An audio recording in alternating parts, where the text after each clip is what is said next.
ازيكم عاملين ايه؟ اهلا بيكم في سياسه ناعمه. النهارده هنتكلم على شخصيه كبيره ليها مشوار كبير في عالم الفن، وكمان ليها جانب في الشارع السياسي المصري، وهو الفنان يوسف شعبان. تعالوا نعرف الجانب السياسي في حياته في سياسه ناعمه. يلا بينا. الفنان يوسف شعبان من مواليد القاهره وتحديدا شبرا، مواليد عام 1931.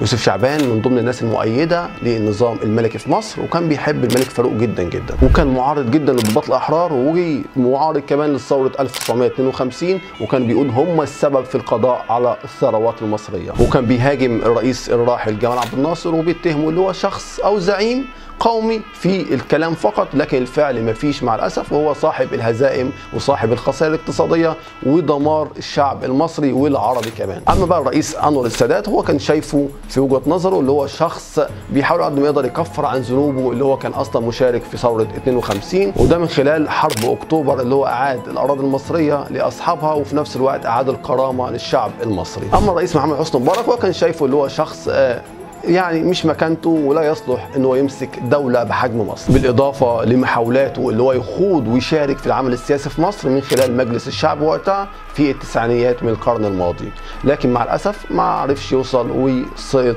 او فشل في الانتخابات، فانتقل الى العمل النقابي، وهو من خلال الترشح لمنصب النقيب المهنه التمثيليه، وبالفعل فاز مرتين متتاليتين كمنصب نقيب الممثلين، وحقق نجاح كبير جدا في نقابه المهنه التمثيليه كنقيب للممثلين من خلال تسديد جميع الديون، وكان كمان عمل لهم نادي في البحر الاعظم في الجيزه، ولكن في المره الثالثه فشل وقتها، ونجح وقتها قصاد منه المنافس الدكتور اشرف زكي. وبعدين بعد ثوره 25 يناير ايد الثوره وايد الشعب المصري وقتها ضد نظام حسني مبارك، وكمان كان ليه علاقه مع البرادعي، وبعدين في الاخر اكتشف ان البرادعي او شخصيه او هاجمه، قال ان هو شخصيه له اهدافه سياسيه ولا ما يمسش مصلحه الشعب المصري ولا يهمه الوطن اصلا، وكمان بالاضافه هاجم الاخوان وقال ان هم بيتاجروا بالدين وبيحاولوا يستغلوا الشعب المصري ويحققوا اهدافهم السياسيه على حساب الشعب المصري. نرجع بقى برضه انتقد السلفيين وقال ان هم دول تهريج وبيهرجوا ونفس النسخه من الاخوان، لكن الفرق ما بينهم ان الاخوان جادين